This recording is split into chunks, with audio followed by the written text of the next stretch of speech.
tout changé. On a toujours les miradors, les barbelés, les mêmes baraques. C'est une réutilisation parfaite de ce qui existait auparavant. Donc un camp d'internement, pour mémoire, ça existe. Les camps d'internement existent en France depuis 1939. C'est pas une invention de l'épuration, hein. Dès 1939, on crée des camps pour mettre un certain nombre de personnes, notamment les tziganes. C'est la République qui ouvre ces camps, notamment un certain nombre d'exilés allemands qui ont fui le régime nazi, mais une fois que la guerre est déclarée, ils sont quand même allemands, donc il faut quand même mieux les enfermer, on ne sait jamais. Donc ces camps commencent à fonctionner en 1939. Ils vont être réutilisés évidemment par le régime de Vichy pour mettre un certain nombre de personnes, les juifs, les républicains espagnols, éventuellement certains opposants politiques. Tant et si bien que cet internement va continuer. L'internement, c'est tout simplement la possibilité par l'État d'enfermer quelqu'un sur décision administrative. Ça veut dire qu'il n'y a pas de décision judiciaire, il n'y a pas de jugement. C'est le préfet qui décide d'enfermer quelqu'un en attendant qu'il soit jugé pour le tenir à disposition. Donc c'est ceux qu'on considère comme dangereux pour l'État. Donc depuis 1939 jusqu'à la fin de la guerre, il y a 600 000 personnes dans ce pays qui ont été en camp d'internement. Donc c'est un phénomène massif qui est peu connu. Alors des camps d'internement, vous connaissez peut-être certains noms. Il y a eu le camp d'internement de Rivesaltes, le camp d'Émile, les camps du Loiret, Beaune-la-Rolande, Jargeau. Il y a eu le camp de Montreuil-Bellay pour les tziganes. Voilà, donc il y a tout un tas de camps. Donc il y a 600 000 personnes qui ont vécu dans des camps d'internement pendant cette période. Et la période qui va de août 44 à 46, à mars 46, pour bien vous dire que le Struthof n'est pas une exception, il y a encore 100 000 personnes dans les camps d'internement pendant cette période en France. Donc c'est colossal. Alors, en Alsace, on a notamment le camp du Struthof, mais on a un grand nombre de camps d'internement en Alsace. Rien que pour le Haut-Rhin, on a un camp d'internement installé au fort de Holzheim. On a un camp dans le lycée Fustel de Coulanges. On a un très grand camp à la Méno, dans l'emprise des entreprises Matisse, ancienne entreprise Matisse à la Méno, face au lycée Couffignal maintenant. Il y a un panneau d'ailleurs qui rappelle cette histoire. On a un bâtiment à Gallia qui sert également de camp d'internement. On a un camp d'internement à Sainte-Marie-aux-Mines, un à Schirmeck. Dans l'ancien camp de Schirmeck, il est réutilisé lui aussi comme camp d'internement. Et on a le Struthof. Donc, il faut bien voir que les autorités françaises, elles cherchent des lieux pratiques où il n'y a pas besoin de construire de nouvelles infrastructures pour enfermer les gens. Donc, l'idée selon laquelle on aurait choisi Struthof par volonté d'humilier les gens ou de leur faire sentir quelles fautes ils avaient commises en les mettant dans un lieu nazi, pour moi, c'est pas un argument valide, puisqu'on a choisi un grand nombre de lieux qui étaient existants, dont le Struthof. Alors maintenant, si on passe justement à l'histoire de ce camp d'internement du Struthof, juste pour mémoire, les déportés, donc ceux qui étaient déportés par les nazis, ont été évacués du camp de Natzweiler dans les premiers jours de septembre 1944. Vous avez ici la carte qui représente tous ces transferts, notamment vers Dachau, mais aussi vers les camps annexes de Natzweiler. Et à partir de là, il reste au Struthof, enfin à Natzweiler, juste un petit groupe de SS avec une petite centaine de déportés qui va s'amenuiser de jour en jour au fur et à mesure que les armées alliées progressent vers l'est de la France. Et le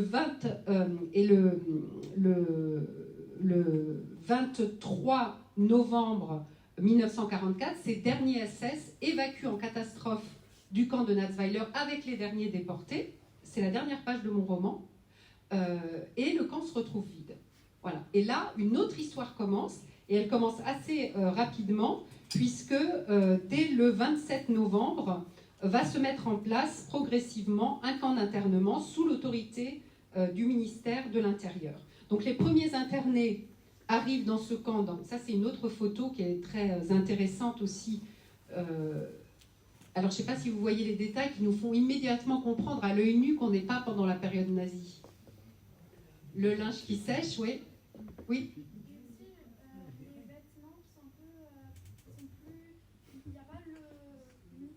voilà, il n'y a plus l'uniforme rayé qu'avaient les déportés.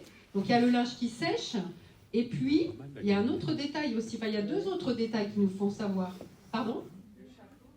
Oui, le chapeau, les vêtements. Les femmes, il n'y avait pas de femmes au camp de Natzweiler, il n'y avait que des hommes. Donc là, il y a des femmes qui sont présentes au Struthof. Et puis, on a visiblement un curé. Voilà, il y a un curé en soutane qui effectivement correspond à la réalité du camp, c'est qu'il y avait des aumôniers. Il y avait une aumônière, je ne sais pas si on dit une aumônière, c'est plutôt un truc de cuisine, ça, une aumônière. Enfin, il y avait une femme aumônier protestant et il y avait un aumônier catholique qui venait régulièrement rendre visite aux prisonniers. Donc voilà une photo. Donc en novembre 1944, les premiers internés arrivent.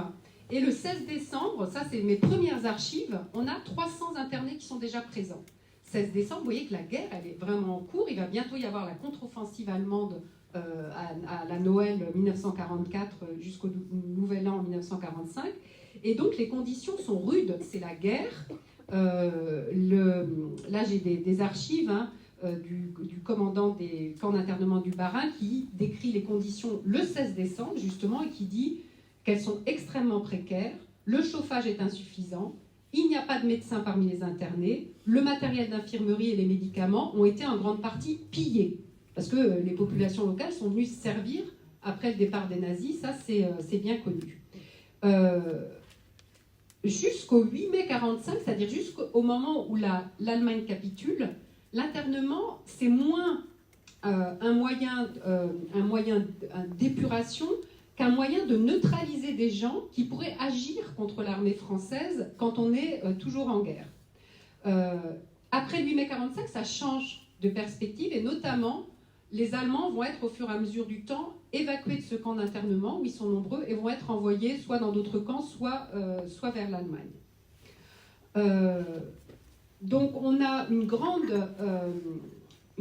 variété d'internés dans ce camp, mais on a donc, vous voyez, des femmes, des hommes, des enfants, des vieillards, et j'ai retrouvé un document très intéressant qui est le journal qu'a tenu le médecin-chef du camp d'internement, c'est-à-dire celui que l'administration a envoyé pour veiller sur la santé des internés, qui s'appelait Kiefer, et qui fait un certain nombre de rapports, notamment en juillet 1945, il estime qu'il y a environ 1 millier de personnes qui ne devraient pas être maintenues dans le camp.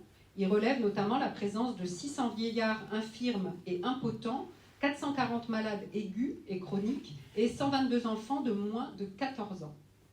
Donc une population qui effectivement, dont on se questionne sur sa présence dans un lieu comme le Struthof. Tout cela sur une population de presque 4000 internés à cette date.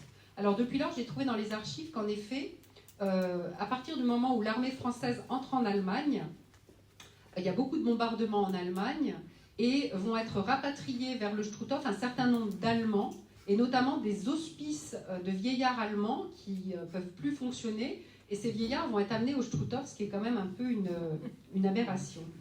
Le 30 août 1944, le ministre de l'Intérieur demande à ce que l'internement administratif soit fini. Donc vous voyez, ça ne dure pas longtemps. Le camp ouvre fin novembre 1944. Le 30 août, le ministre dit maintenant, on arrête avec l'internement administratif, il faut juger ces gens, il faut les mettre en prison s'il le faut, et il faut libérer les autres. Mais la seule chose, c'est que ça va prendre un petit peu de temps, parce qu'on ne peut pas, la justice est débordée, il y a des milliers de dossiers, et donc il va falloir attendre le 9 novembre 1945 pour que ce camp d'internement ferme ses portes. Donc en gros, il a duré un petit peu moins d'une année, de fin novembre 1944 au 9 novembre 1945. Et à partir de là, ça devient une autre histoire encore, puisque ça devient un centre pénitentiaire, qui dépend cette fois du ministère de la Justice, où les gens arrivent condamnés. Donc c'est plus du tout la même chose. Moi, ce qui m'intéresse, c'est cette période où les gens n'ont pas encore été jugés. Donc ceux qui s'occupent de ce camp, au jour le jour, le commandement, ce sont les militaires. Donc c'est le préfet. Alors vous voyez un peu le système à la française. Donc on a le préfet qui est l'autorité civile, le représentant de l'État, qui va donc donner des ordres aux militaires en ce qui concerne les camps d'internement. Et ensuite, le commandement militaire va transmettre ses ordres au commandant du Struthof, qui n'est pas toujours un militaire, qui la plupart du temps est un civil. Donc c'est un petit peu compliqué. Et surtout, les militaires voudraient se débarrasser surtout en début 45, ils en ont assez de gérer ce problème des camps d'internement, alors que la guerre est en cours, qu'il leur faut des officiers pour commander les armées qui vont entrer en Allemagne, et ça leur prend du temps, ça leur prend du personnel, c'est pas leur boulot de militaire. Donc il y a beaucoup de courriers. Ouais, rechange le micro.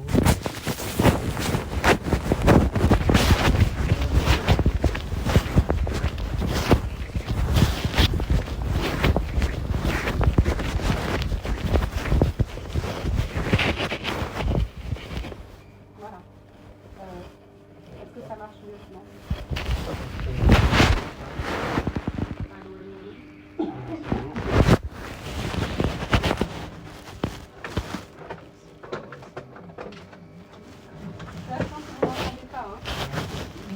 Ça va aller, ça va aller. Ça va pour vous, mais au fond, je suis pas sûre. On y va, on y va. Ça va venir.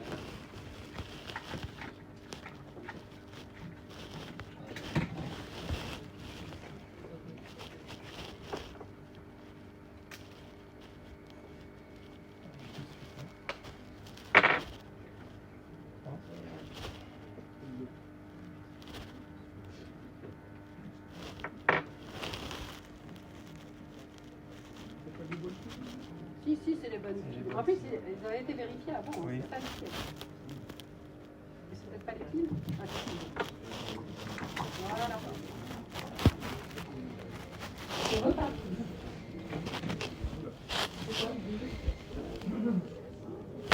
C'est bon? Donc, pour vous tous, les militaires ont appris la guerre militaire de Strasbourg, le commissaire de la République de Strasbourg, le taux de mars 45, en disant: je demande instamment que le commandement des centres d'internement soit confié à un représentant du ministère de l'Intérieur au plus tard du 1er avril. Entre les deux administrations, les choses sont assez tendues. D'autant plus qu'on a un troisième acteur qui va compliquer encore tout. Ce sont ceux dont je vous parlais tout à l'heure, les forces françaises de l'intérieur, les FFI, qui sont cette armée créée avec ce que la France comptait de résistants en 1944, et qui, eux, sont nombreux, qui sont disponibles, et finalement, c'est à eux qu'on va confier sur le terrain la garde des camps, le transport, le ravitaillement des populations d'internés. Alors, le premier commandant du camp d'internement du Struthof, c'est un officier FFI, donc on est en décembre 1944, qui s'appelle le capitaine Rivière, qui est le pseudonyme de Jean Esbar. Il est rappelé pour les combats, parce que lui aussi, c'est un militaire, donc au moment de la contre-offensive, de décembre 44, il est rappelé pour combattre et il va être remplacé par un dénommé Sibyl, qui lui sera bientôt démis de ses fonctions, j'y reviendrai, pour, je cite, lourdes irrégularités commises dans le camp et graves mauvais traitements sur les internés. C'est compliqué. On en a un troisième qui rentre en fonction début avril 45, c'est un communiste qui vient de Lingolsheim, qui s'appelle Rofricht, et que le médecin-chef du camp Kiefer décrit selon ces termes, donc je vous lis son portrait. Le commandant Charles Rofricht, quoique de taille petite, était un homme massif, aux larges épaules, au torse puissant, aux cheveux ras. Indiscutablement, il en imposait. Il m'a dit un jour qu'il ne craignait ni Dieu ni le diable, ajoutant d'ailleurs que ni l'un ni l'autre n'existait. Donc là, avec Rofricht, on a un vrai personnage de roman, si quelqu'un veut écrire un roman. C'est un personnage avec une personnalité tout à fait entière, on va dire, et ses relations avec les autorités sont tumultueuses, pour employer un mot, un mot poli. Kiefer dénonce les ordres abracadabrants que donne parfois le commandant du camp, et puis un certain nombre de mauvais traitements continuent d'être signalés au Struthof, remontent jusqu'au préfet. Par exemple, on a cette anecdote incroyable d'un prisonnier obligé de passer la brosse à ongles sur un cochon. Bon, on voit des choses assez humiliantes, quoi, qui sont, c'est pas mortel, mais c'est humiliant. Il y a des choses un peu plus violentes. Et on a Rofricht qui écrit des nombreux courriers pour se justifier auprès du commandement des camps du Bas-Rhin en disant j'ai ici des gardiens, des bons Français, des pauvres gens. Croyez-vous qu'en 6 mois, on peut oublier tout le mal que ces traîtres nous ont fait pendant l'occupation? Pour garder un effectif de 4000 internés avec un effectif de gardiens assez restreint, il faut que j'applique une discipline de rigueur et quelquefois aussi des mesures extraordinaires. telles que punition de prison, privation de paillasse, éducation physique. Voilà, et donc il dit, je trouve bizarre qu'on a toujours, alors il écrit un français en plus un peu bancal, je trouve bizarre qu'on a toujours à critiquer les mesures disciplinaires appliquées à ces messieurs les internés et qu'on n'ait jamais fait allusion des mesures sociales que je me suis efforcée d'introduire dans le camp. Alors c'est vrai qu'il a fait un certain nombre de progrès dans le camp, notamment pour améliorer la ration alimentaire, pour qu'il y ait du chauffage dans les chambres, pour que les Allemands soient moins maltraités dans le camp, etc. Alors, quoi qu'il en soit, le 23 juin 1945, le gouverneur militaire de Strasbourg demande au commissaire de la République à Strasbourg de révoquer Rofritsch, qui vraiment a dépassé les bornes, puisqu'il s'est avéré qu'un jour, il a tiré avec son revolver dans le pneu d'une voiture de quelqu'un qui venait au camp pour rendre visite à un interné. Et donc, le commissaire de la République accède à la demande, accepte que Rofritsch soit renvoyé, mais il n'y a personne d'autre. Il n'y a personne qui est disponible. Et donc, finalement, c'est ce fameux Rofritsch qui va rester jusqu'à la fin du camp d'internement, jusqu'au 9 novembre 1945, où là, il est licencié et où il se plaint, d'ailleurs, dans un courrier, en disant voilà comment je suis récompensé. Il n'est pas content, mais c'est la fin du camp d'internement.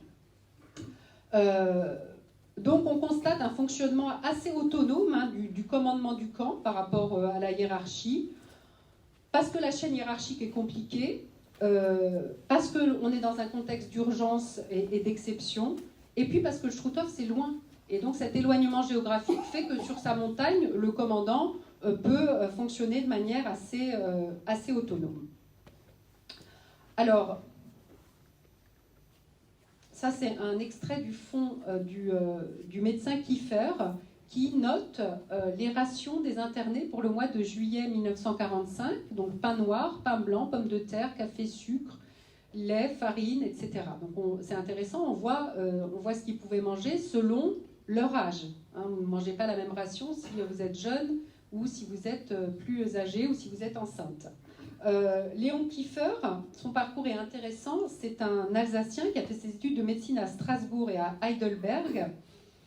Il a été incorporé de force dans la Wehrmacht, donc il a combattu comme incorporé de force, notamment encore en janvier 1945 dans les Ardennes. Et là, il est fait prisonnier par les Américains et il est remobilisé en avril 1945 dans l'armée française et on le place comme médecin auxiliaire à la caserne Stirn de Strasbourg, avant de le désigner comme médecin-chef au Struthof. Donc vous voyez que ce qui est intéressant, c'est qu'on recycle les lieux. Donc un camp de concentration est recyclé en camp d'internement, mais on recycle aussi les hommes. C'est-à-dire qu'un incorporé de force, le voilà recyclé comme médecin-chef d'un camp d'internement.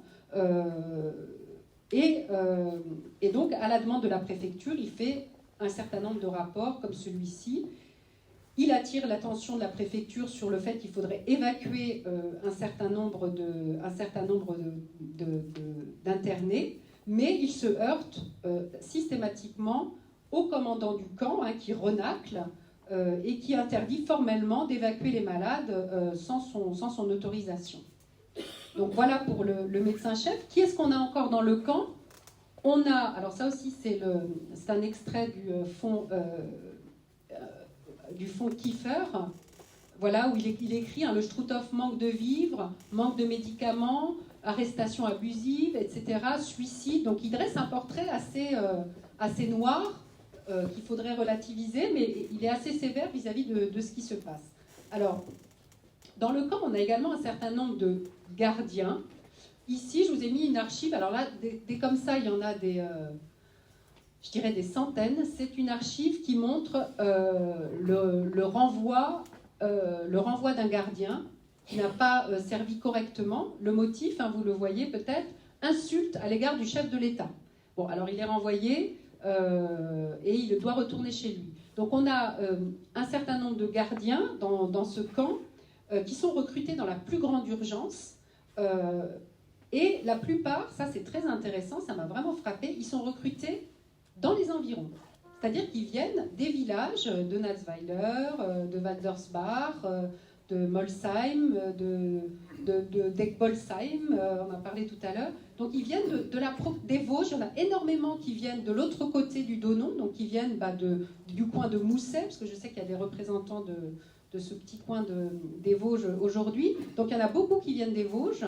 Donc c'est un recrutement local, mais visiblement un recrutement qui se fait plus sur la proximité des gens que sur leurs compétences pour exercer ce type de métier. Donc on a un grand nombre de problèmes. Il y a environ 4 sections d'environ 40 hommes, donc 160 gardiens, on va dire, dans le camp, qui sont encadrés par des officiers.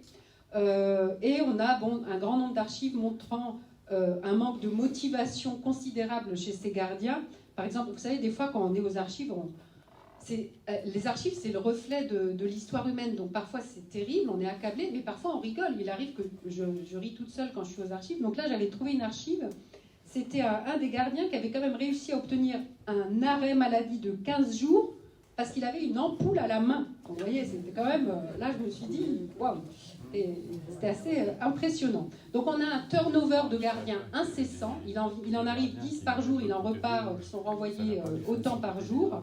Et on a pas mal de faits de vol, de désertion, de choses malhonnêtes, parce qu'on est dans un contexte aussi où les gens ont faim, il n'y a plus rien, et donc ils vont se servir des moyens du bord pour survivre.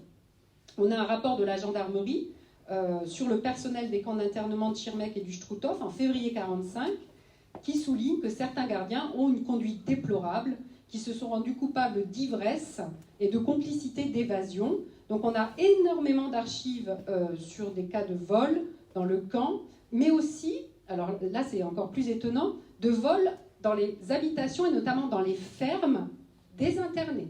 C'est-à-dire que les gardiens ont des internés au camp, ils savent que cet interné était fermier, qu'il avait des vaches, qu'il avait du vin, et donc ils vont aller se servir chez lui tranquillement, comme le 20 juillet 1945, on a un rapport au préfet, une enquête au sujet de 2 veaux qui ont été achetés entre guillemets, à Utenheim, chez des internés, par des gardiens du camp d'internement du Struthof.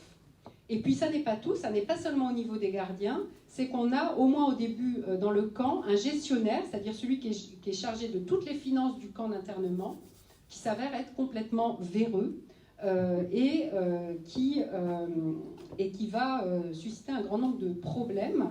Donc on a ici son écriture, il s'appelle Niels.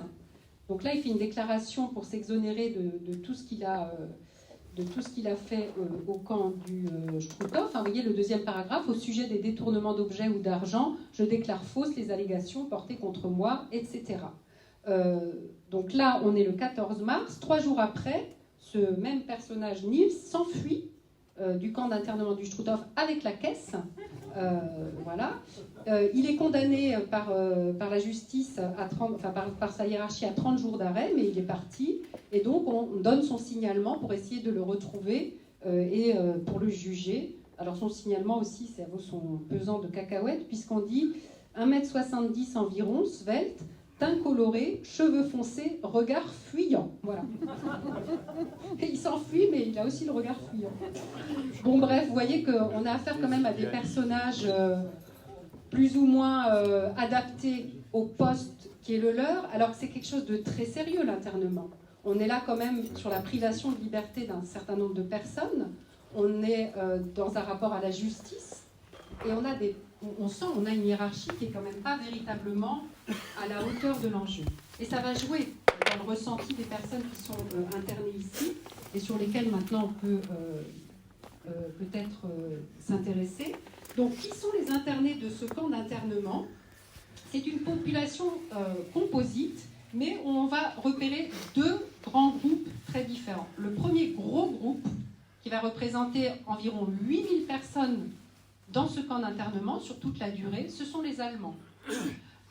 Les Allemands, donc je vous l'ai déjà dit, leur position est très complexe en Alsace puisque les Français reviennent, et elle est complexe aussi parce que la guerre n'est pas finie et qu'on a tendance à mettre en synonyme allemand et nazi. Donc tout Allemand est un nazi potentiel ou un nazi qui s'ignore ou un nazi tout court.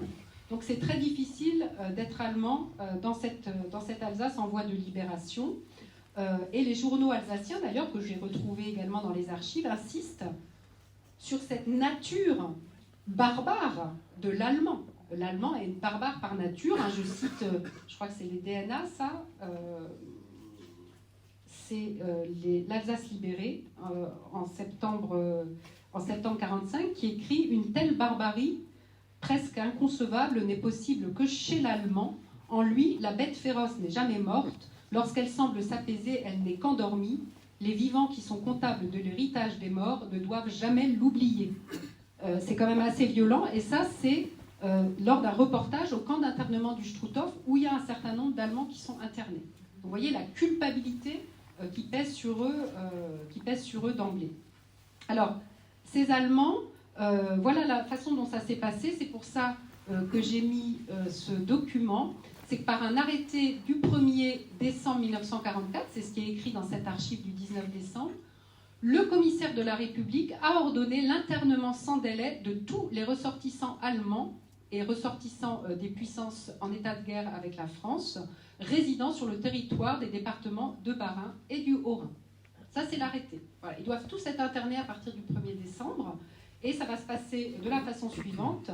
Par voie d'affichage, tous les Allemands de tous les âges, de tous les sexes, doivent se rendre dans des centres de recensement. Donc ils se font recenser, et de là, ils sont conduits dans des camps d'internement. Donc c'est systématique, personne ne peut y échapper.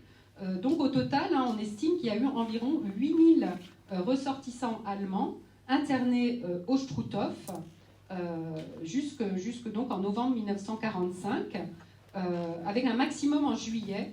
Et à partir du mois d'août, il va y avoir un reflux, ils vont commencer à être libérés. Ah, quelqu'un veut entrer.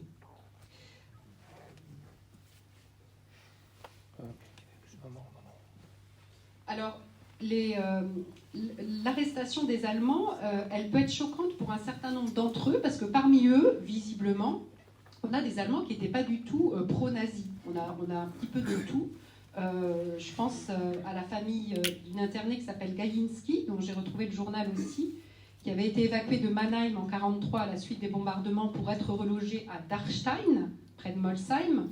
Et à la libération, elle reste sur place, elle ne se pose même pas de questions parce qu'elle écrit « Politiquement, ma famille était plutôt engagée à gauche. Un grand-père était au Parti communiste allemand. Il a perdu une dent lors d'affrontements avec les nazis sur le pont du Neckar. Donc elle se sent totalement la conscience tranquille, sauf que elle est conduite au Struthof et elle dit qu'elle reçoit des jets de cailloux de la part des habitants. Alors je ne sais pas des habitants si c'est de Dachstein ou de Rotho, qui les traitent de salboches. Et elle va là-haut avec ses 4 enfants et vont rester internés une partie de l'année 1945. Et là où c'est assez tragique, c'est qu'une des petites filles va mourir au Struthof. C'est le seul exemple que j'ai trouvé pour le moment, mais enfin c'est un exemple de trop, un enfant qui meurt dans un camp d'internement. Et la famille ne peut regagner l'Allemagne qu'en 1947. C'est quand même des destins particulièrement lourds.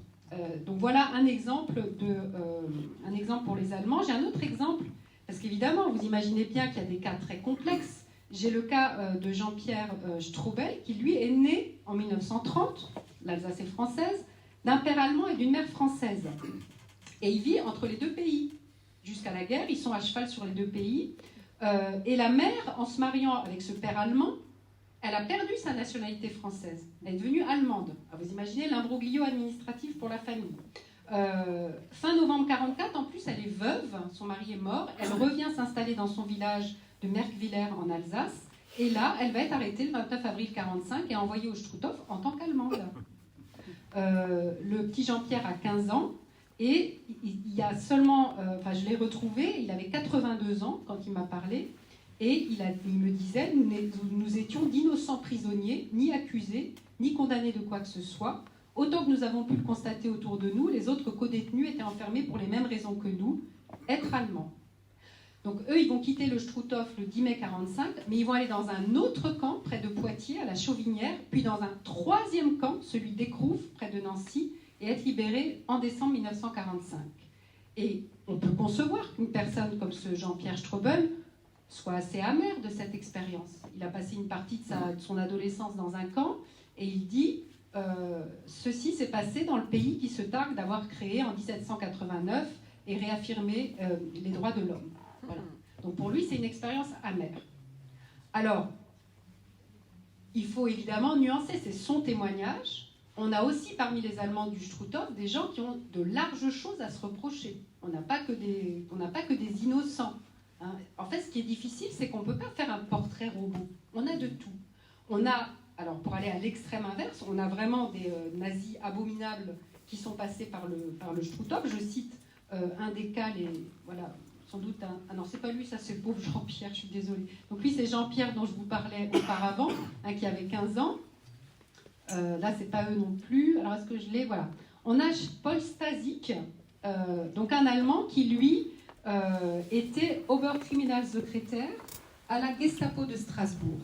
Donc un personnage voilà, qui avait des responsabilités au sein de l'appareil répressif nazi et qui est d'ailleurs accusé d'avoir battu à mort un résistant qui s'appelait Pfister, qui est un homme de Mousset, au point qu'il a été condamné par les nazis eux-mêmes à une peine de prison. Il a été incarcéré à Bruchsal, donc par les nazis, et lorsque les Américains arrivent pour la libération, il se fait passer pour un résistant, pour quelqu'un qui était opprimé par les méchants nazis. Donc vous voyez un petit peu le personnage. Il est remis en liberté. Heureusement, il est reconnu dans la rue, il est arrêté, et il va arriver au Struthof fin mai 1945. Donc là, on a un personnage quand même solidement nazi, avec des vraies convictions, avec des responsabilités. Et d'ailleurs, par la suite, Stasik sera jugé en 1947, en mai 1947, avec le chef de la section 3 de la Gestapo de Strasbourg, Julius Gerum, et les deux, la même année, sont exécutés, en novembre 1947. Voilà, donc on a tout un panel d'Allemands aux implications très différentes. Et puis le deuxième groupe, qui est très intéressant également, c'est le groupe des Alsaciens qui sont internés dans le camp d'internement du Struthof, avec, je le rappelle, un contexte très particulier qui, je pense, est bien connu ici, qui est celui de la nazification de l'Alsace. C'est-à-dire qu'on est dans un État, dans un département, dans deux départements alsaciens qui sont passés sous la... Qu'y a-t-il? Que se passe-t-il? Non sous la férule totalitaire.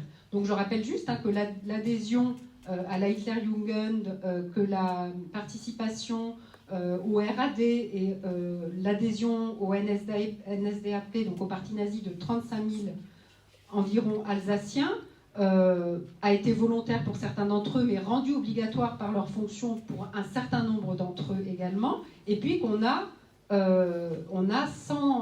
les individus qui ont dû être incorporés de force dans l'armée allemande ou dans la SS, et qui, de fait, se sont vus attribuer automatiquement la nationalité allemande en plus. Donc vous voyez, là également, une grande complexité qui n'est pas forcément très facile à appréhender dans l'urgence par les pouvoirs publics. Donc, rappelons aussi que cette mainmise nazie s'est traduite par un quadrillage en règle de la société, et par le fait que la société était surveillée, qu'elle était contrôlée, qu'il y avait dans chaque quartier un Blockleiter qui surveillait les maisons du quartier, qu'il y avait des Ortsgruppenleiter qui surveillaient donc une commune ou une grande zone et qui rapportaient les faits et gestes des individus au parti nazi. Alors, ces gens qui ont eu des responsabilités, qu'ils soient Ortsgruppenleiter, qu'ils soient Kreisleiter, qui est un peu l'équivalent d'un sous-préfet pour le parti nazi, ils figuraient sur des listes. Leurs noms, vous savez, les nazis étaient des gens très organisés, donc il y a des archives avec les listes de ces responsables. Et au moment de la libération, parce qu'on me dit toujours, mais qui a dénoncé? Je dis, mais il n'y a pas besoin de dénoncer. Ces gens, ils avaient un uniforme, ils étaient visibles, ils avaient des responsabilités. Je parle pour ceux qui étaient Ortsgruppenleiter, etc. Donc ils étaient identifiés, il était facile de venir les arrêter, ceux-là. Donc ils ont été systématiquement arrêtés au moment de la libération. Alors j'ai ici un document sur un personnage qui s'appelle Albert Spetti, qui était l'Ortsgruppenleiter de Weiher en Alsace, donc le responsable un petit peu de la commune pour le parti nazi. Ça ne veut pas dire maire. C'est vraiment le responsable du parti, Ortsgruppenleiter, et qui a été interné au camp d'internement du Struthof. Donc là, on a un document qui, pour lui, à la Libération, est évidemment très compromettant, puisque c'est son document, alors c'est écrit en allemand, en rouge, hein, Staatsangehörigkeit, etc., qui est son document d'acquisition de la nationalité allemande. Voilà, donc en tant que Ortsgruppenleiter, il a été interné au camp du Struthof, mais la vraie question, c'est est-ce qu'il faut considérer toutes les personnes qui ont fait partie du parti nazi comme coupables? Est-ce qu'il faut regarder selon ce qu'elles ont fait? Est-ce qu'il faut regarder selon le grade qu'elles avaient dans les organisations du parti? Comment est-ce qu'on peut mesurer leur degré d'adhésion personnelle et comment on peut mesurer l'éventuelle pression qui a été mise sur elles pour accéder à tel poste? Donc l'État essaye de se débrouiller avec ça, comme il peut. Hein. Le 28 décembre 1944, le commissaire de la République demande au préfet, je cite, de frapper immédiatement les individus dont le cas est flagrant et non douteux. C'est facile à dire, hein. Et il leur demande de libérer le plus tôt possible les victimes d'arrestations arbitraires. Pour les autres, il est nécessaire de procéder à un examen minutieux en tenant compte dans chaque cas de circonstances de l'espèce. Donc on n'est pas sorti de l'auberge en gros. C'est-à-dire que les cas flagrants et non douteux, ils ne sont pas très nombreux. Les choses très arbitraires, c'est pas forcément facile à voir. Bref, ça signifie qu'il va falloir du temps pour étudier chaque cas et voir qui a fait quoi en réalité. Donc le gouvernement est un peu mal à l'aise. Par exemple, j'ai un dialogue intéressant du procureur près de la cour d'appel de Colmar qui demande au garde des Sceaux, mais attendez, qui est-ce qu'on condamne? Comment on juge? Et le garde des Sceaux lui répond en avril 1945 que l'adhésion au parti nazi, je cite, ne constitue pas en soi un cas d'indignité nationale. Il faut chercher si les adhérents ont participé à aider l'Allemagne par ailleurs. Voilà. Donc on va essayer de créer des commissions pour que le préfet puisse prendre ses décisions avec un avis un peu éclairé sur les demandes d'arrestation. Tout ça est très louable, mais pour effectuer le tri rapidement dans ces circonstances, ça ne marche pas et le préfet ne cesse d'envoyer des courriers pour dire, par exemple, là on est en juillet 1945, il y a des milliers de personnes dans les camps d'internement du Bas-Rhin. Il constate qu'il n'y a pas encore de recensement exhaustif des membres des organisations nazies et il se fâche. Il écrit qu'il déplore, je cite, le retard dans l'examen des dossiers, une grande confusion dans les méthodes et il exige que l'épuration reparte sur des bases saines. Donc il va essayer de confier les pouvoirs d'enquête à la gendarmerie, aux renseignements généraux. Il veut des dossiers étayés, il veut qu'on auditionne des témoins, qu'il y ait des dépositions de témoins. Il faut interroger, il demande à ce qu'il y ait des interrogatoires des intéressés, ce qui est généralement pas le cas, pour qu'on évite des poursuites qui soient infondées ou, dit-il, inspirées par des considérations partisanes. Parce qu'effectivement, il y a des gens qui ont dénoncé leurs voisins. Il ne faut pas se voiler la face quand on profite pour se débarrasser d'un voisin embêtant ou d'un mari encombrant. Donc il faut partir sur des bonnes bases. Donc, pour cela, l'administration essaye de se débrouiller comme elle peut et va envoyer un questionnaire que les Alsaciens doivent remplir. C'est assez hallucinant d'ailleurs. Donc chaque Alsacien va recevoir ce questionnaire et est obligé de le remplir parce que sinon, ça va de pair avec les tickets de rationnement. C'est-à-dire que vous devez le rendre quand vous allez chercher vos tickets de rationnement pour la nourriture. Donc vous êtes un peu obligé de le remplir. Et vous voyez que les questions elles me font penser en fait vous savez, au formulaire qu'on remplit quand on va aux États-Unis, qui nous demande si est-ce que vous êtes terroriste, est-ce que vous êtes déjà drogué, est-ce que vous avez déjà voulu tuer quelqu'un. Bon ben là c'est à peu près la même chose, puisqu'on vous demande si vous avez apporté votre aide, avez-vous appartenu à une organisation, ok, et puis on vous demande si vous avez obtenu une décoration, si vous avez soutenu, etc. Donc on envoie ce questionnaire qui ne va pas régler grand-chose et qui va reposer finalement sur les gens sur le terrain qui vont devoir décider s'ils arrêtent et s'ils internent telle personne ou pas. Qu'est-ce qu'on peut répondre? Non. Alors, autre exemple, alors j'ai plusieurs exemples d'internés. Ici, on a l'exemple de Germaine, qui a été arrêtée le 5 juin 1945, que j'ai rencontrée. Elle était encore vivante quand je l'ai rencontrée. Bah oui, sinon je ne l'aurais pas rencontrée, mais excusez-moi. Mais elle était très âgée, c'est pour ça que j'ai eu la chance de pouvoir la rencontrer. Elle a été arrêtée le 5 juin 1945 par la police et elle est arrivée au camp d'internement du Struthof le 23 juin 1945. Donc c'est une femme. Elle est d'abord, alors elle a fait un parcours assez classique pour les internés du Struthof, c'est qu'elle est d'abord passée dans le grand centre de rassemblement de la Méno, voilà, avant d'être. Donc là, elle y arrive le 10 novembre. Elle arrive le 23 juin au Struthof, donc elle était avant à la Méno, et elle va être libérée. Elle va quitter le Struthof au mois de novembre. Alors elle, lorsqu'elle est enregistrée, sa profession, c'est garde d'enfants. Donc en fait, elle travaillait dans pas une école maternelle à l'époque, mais dans un jardin d'enfants. Et quand j'ai parlé avec elle, elle m'a dit qu'elle ignorait totalement pourquoi elle avait été arrêtée. Et selon elle, c'est parce que pendant la guerre, alors que l'Alsace était sous la botte nazie, elle aurait reproché à une collègue d'avoir un pantalon de couleur bleu, blanc, rouge. Ce qui paraît quand même un motif un petit peu léger d'arrestation. Elle m'a confié 2 objets, enfin elle ne me les a pas confiés, elle me les a montrés.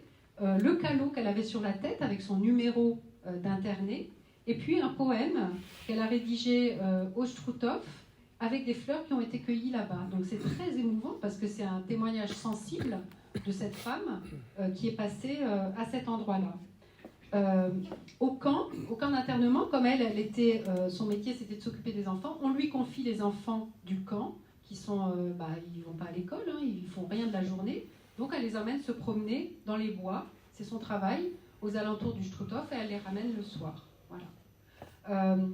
En réalité, il semble que son arrestation vienne du rôle joué par son père, qui s'appelait Eugène, qui était né en 1897 à Strasbourg, et qui, lui, pendant la guerre, pendant la période nazie, est inspecteur de la sûreté, ce qui est quand même un peu embêtant, et surtout qui devient Ortsgruppenleiter d'Erstein. Et donc, lui, il est arrêté, il arrive au camp un peu après, le 20 juillet 1947. Il sera libéré, enfin, il quittera le Struthof le 8 novembre 1945, mais lui, il n'est pas libéré. Elle est libérée, mais lui, en raison de ses responsabilités, il est jugé, donc son père, en 1946, et il va être condamné à 6 années de prison qu'il va effectuer dans la prison de Fresnes, près de Paris. Donc vous voyez les 2 destins différents, et je pense que d'une certaine façon, la fille a payé pour le père. Je ne vois pas trop sinon pourquoi elle aurait atterri là. Alors évidemment, pour sa fille, c'est très compliqué. Elle me dit, mais mon père, en tant qu'Ortsgruppenleiter, il a sauvé des gens, il a essayé de faire du bien autour de lui, il a essayé il est venu en remplacement de quelqu'un qui était plus méchant. Donc voilà, c'est des histoires qui sont forcément compliquées.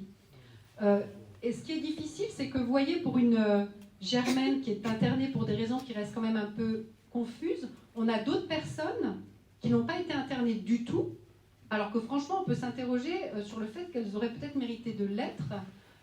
J'ai un certain nombre de cas dans les archives.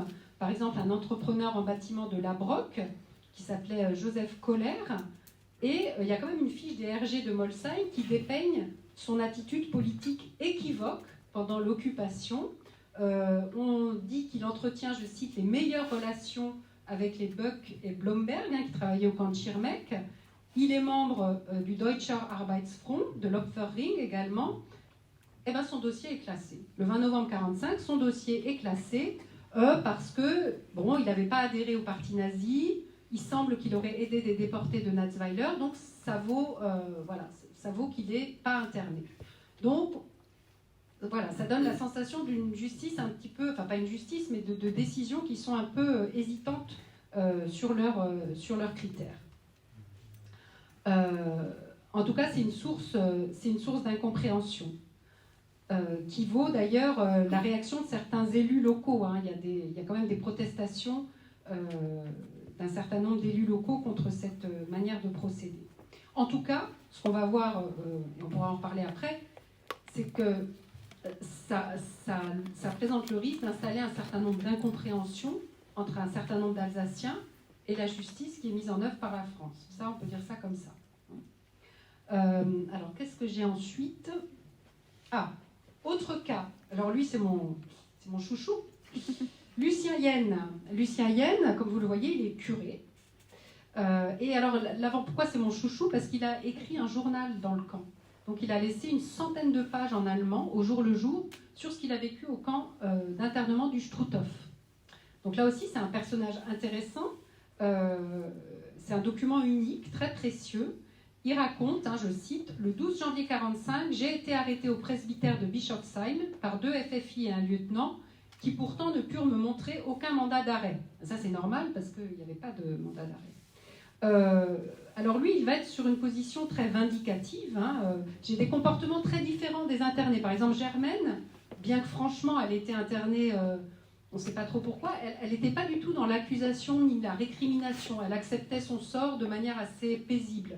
Lucien Yen, c'est tout le contraire. Lui, dès les premières pages du journal, il proteste. Il dit on est accusé de partout, mais on n'a aucune possibilité de se défendre. Ainsi, le commandant de Schirmeck a fait croire ici que j'avais été à Bischofsheim un Ortsgruppenleiter. Voilà, parce qu'il a été à Schirmeck avant d'être envoyé au Struthof. Et ce thème de l'injustice va nourrir tout son journal. Le 13 juin 1945, il écrit « Ça fait 5 mois que je suis prisonnier. Il doit bien y avoir une loi française précisant qu'une garde à vue ne doit pas excéder 6 mois, etc. » Alors, malheureusement pour lui, c'est que les renseignements et les enquêtes montrent que quand même, il avait quelques éléments dans son dossier, du moins dans les années 50, c'est les RG du canton de Rosheim qui le classe parmi les, je cite, nazis notoires de sa localité.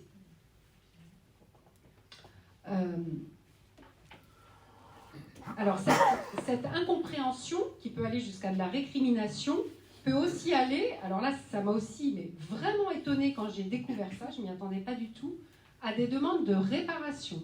Donc là, on a le cas d'Emile Schmitt de Bergbitten, qui écrit, alors c'est la lettre, donc ça c'est la lettre d'Emile Schmitt au secrétaire général, j'imagine, de la préfecture, j'arrive plus trop bien à voir. En tout cas, il écrit une lettre au président de la République le 5 mars 1960. Alors en plus, c'est Charles de Gaulle, il se trouve que je connais un petit peu. Et il lui écrit, durant l'occupation, en décembre 1943, je fus nommé maire par intérim, poste que je fus obligé d'accepter à Bergbitten. Et il dit qu'à ce poste, à Bergbitten, il a empêché la déportation d'un certain nombre d'habitants, qu'il n'a rien fait de mal, mais, je le cite, suite à des dénonciations de personnes intéressées et jalouses, je fus interné le 19 décembre 1944 au Struthof.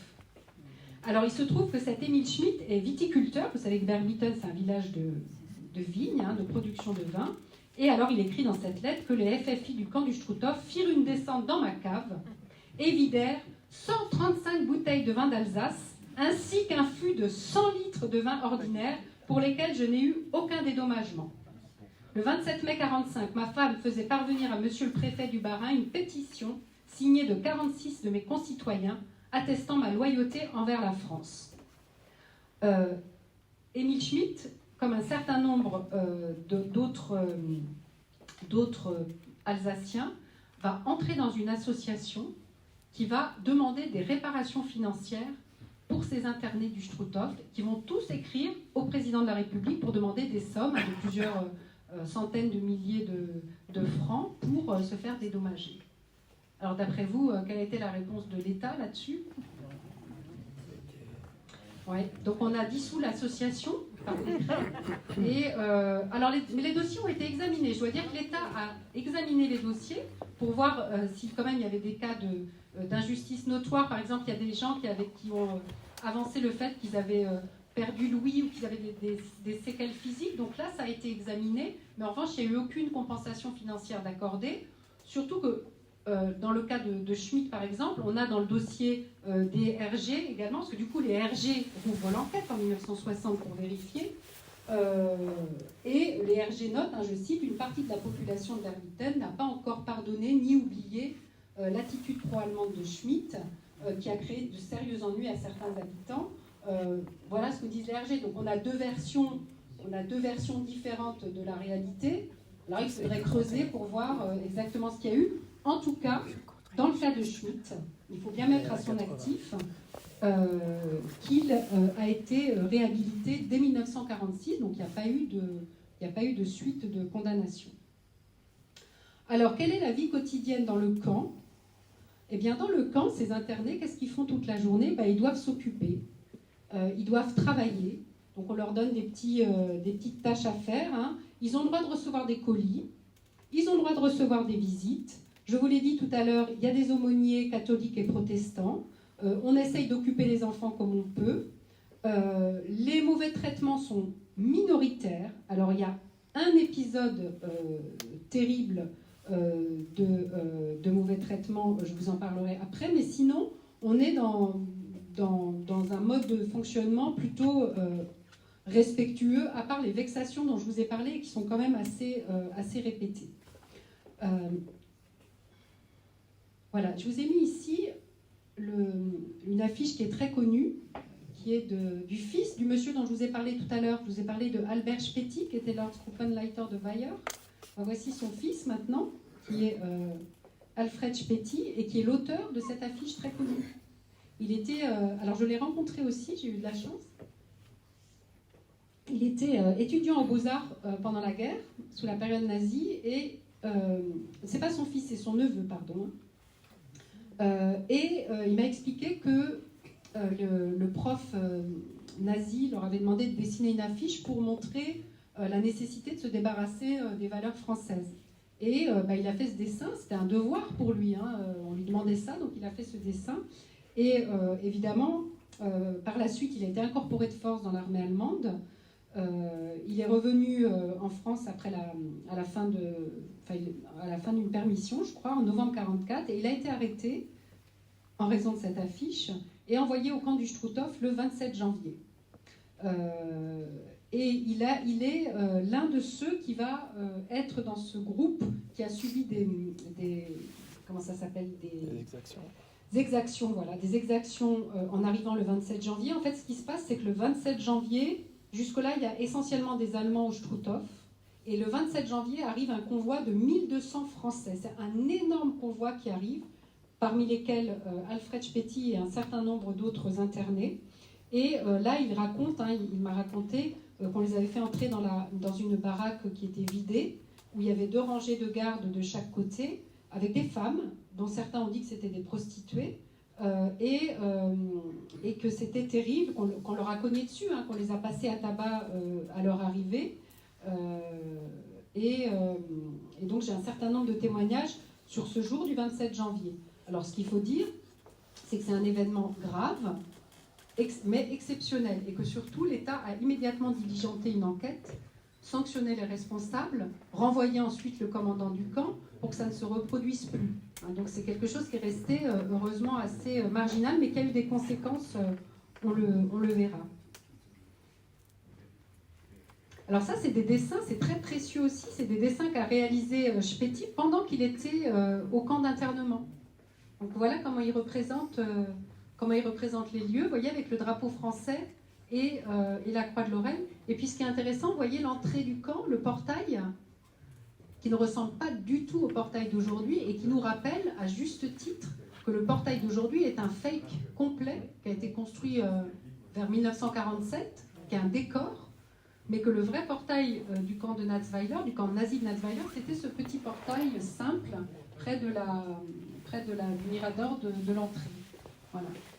Donc là, il écrit « J'ai logé dans la baraque numéro 14 » qu'il dessine ici. C'est vraiment un témoignage tout à fait intéressant. Alors, pendant que les... Oui, ça c'est sur le 27 janvier. Donc ça c'est effectivement un rapport sur ce qui s'est passé le 27 janvier. Vous voyez, on est le 13 février et il y a un compte-rendu qui est adressé au commandant des camps pour mener une enquête.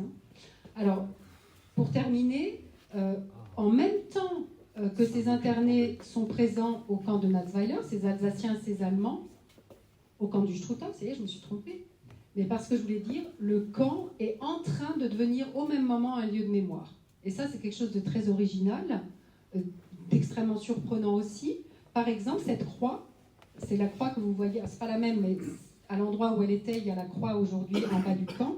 Elle est inaugurée le 20 mai 1945, en bas du camp, à la mémoire des victimes nazies. Donc vous imaginez un petit peu quand même la complexité de la chose. C'est-à-dire vous avez une cérémonie avec plusieurs centaines de personnes, il y a 400 personnes qui viennent inaugurer cette croix en bas du camp.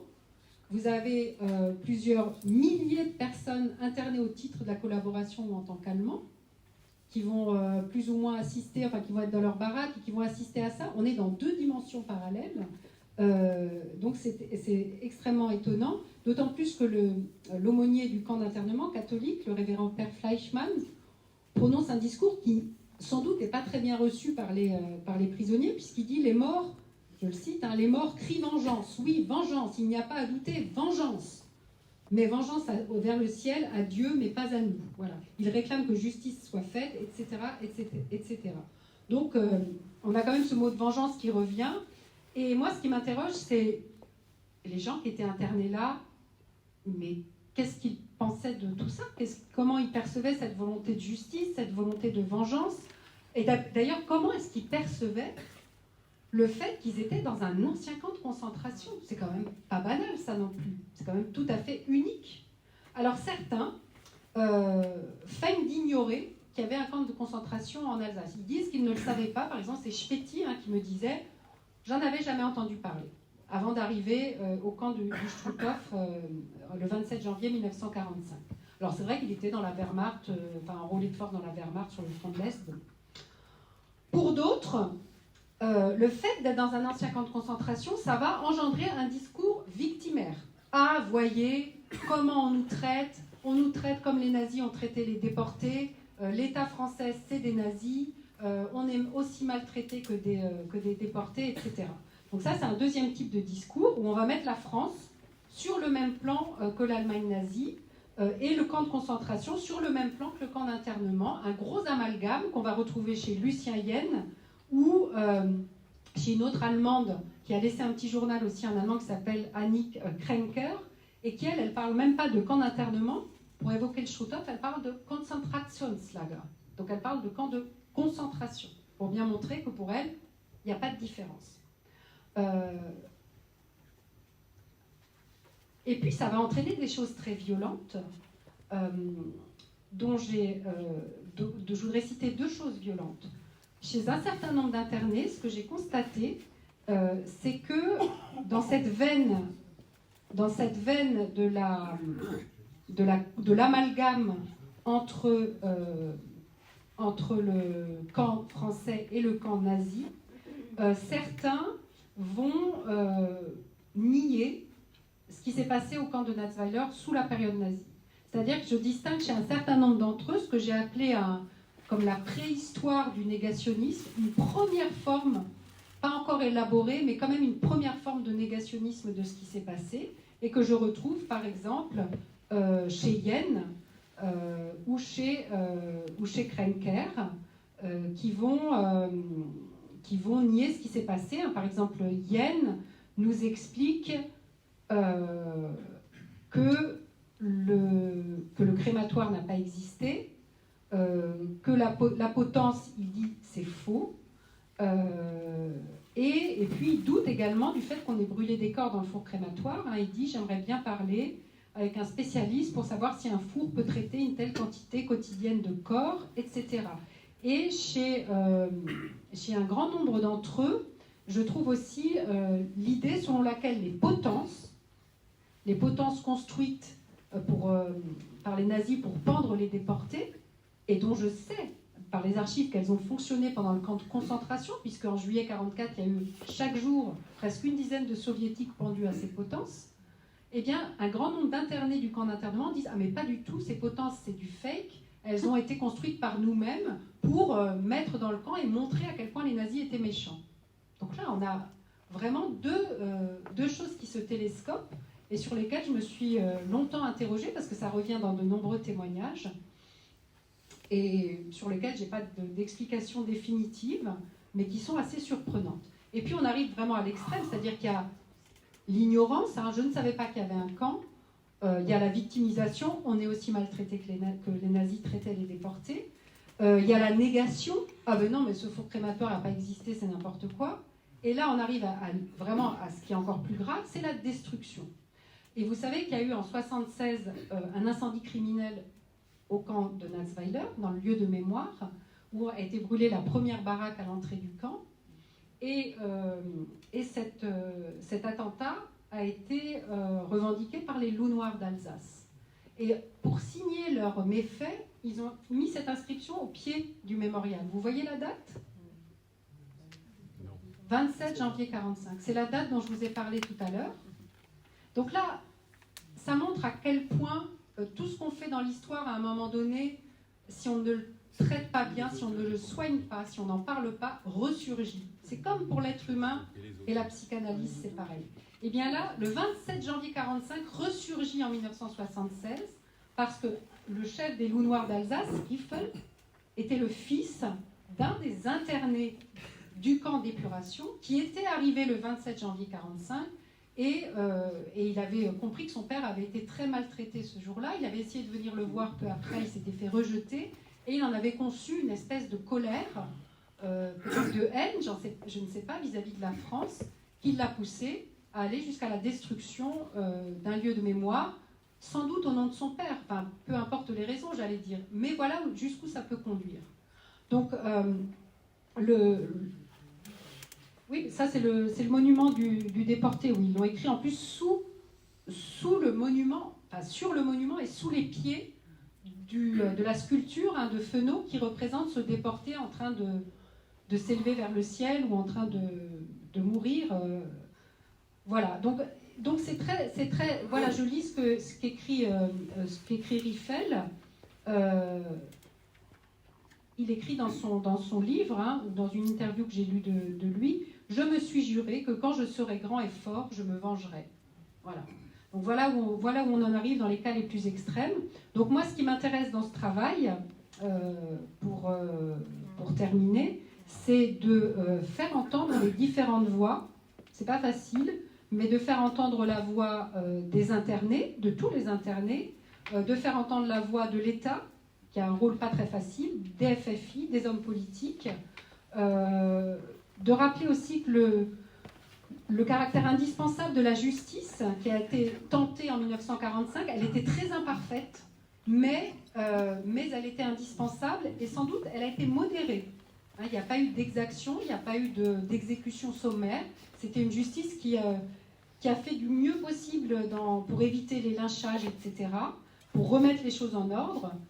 Il y a eu de la souffrance, il y a eu beaucoup de souffrance chez ces internés, notamment chez les vieillards, chez les enfants. Il y a eu des morts, il y a eu environ 80 morts pendant la période du camp. Il y a eu un cimetière qui a été construit à proximité du Struthof, on n'en voit plus la trace aujourd'hui.